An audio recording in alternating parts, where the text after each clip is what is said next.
And welcome back. This morning in Health Watch, we've all heard that love hurts. Well, it turns out that love may actually provide some pain relief as well. A new Stanford University study found that intense or passionate feelings of love may actually be as potent as morphine in relieving pain. And joining us, our early show medical correspondent, Dr. Jennifer Ashton, who was kind enough to get up early and join us this morning. Good morning, Chris. I love this study at Stanford, if I can, just for the folks at home. This was a study of undergrads at Stanford who were wildly, recklessly, madly in love. Can you just describe that before we even start this study, please? We've all been there, remember? All right, let's talk about this. So they say that this can mimic kind of the effects of morphine. Well, I don't know if we're quite there yet, but in theory, yes. This is really something that looked at mind versus body, pain versus pleasure, thinking versus feeling. Small study out of Stanford, as you said. They looked at 15 undergrads madly in love, gave them a painful stimulus. They had to hold a hot temperature probe while they looked at a picture of their lover. The others were just shown a picture of someone that they knew but weren't wildly in love with.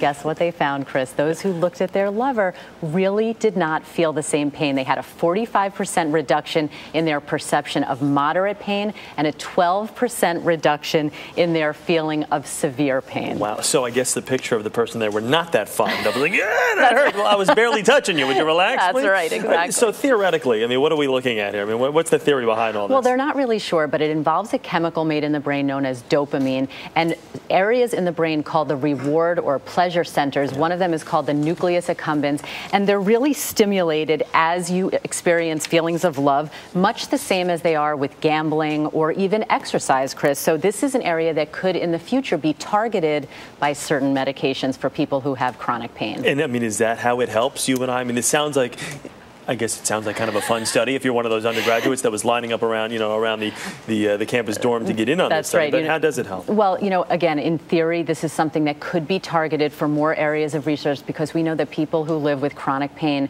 really suffer, and we would like to offer them more than medication. The other thing that it shows, and it really underscores this, Chris, is that if you are dealing with pain, whether it's chronic or acute, you really don't want to withdraw from the people around you who give you the most loving and supportive social relationships. That can be very easy to do when you're in pain. You don't want to be with those people. This study really suggests that actually you do want to be with them. I guess kind of goes to that, hey, always carry some picture of people you really love in your wallets, in case you're not feeling so great. And be around them. But let me ask you this.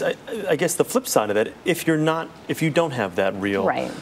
If you're not madly in love. Exactly. I mean, especially like with the example you showed us of the dopamine, the chemical reaction in the brain, can that still happen? Can you mimic that without being in love? Excellent question. Two things can actually stimulate that dopamine center. One is exercise. You know this feeling very well, the endorphins that you get with exercise. Some people dealing with pain, they say, I don't want to exercise, it hurts too much. Actually, if you can push past that, you can get that dopamine stimulation. The other thing this study found is distraction. If you just take your mind off the pain, the stimulus that they were holding, you actually can get the same result. So if you're not in love, either exercise or distract yourself. Whatever it takes, folks. You know what I mean? Different strokes for different folks. Exactly. Dr. Ashton, good to see you. You bet, Chris. Thanks so much.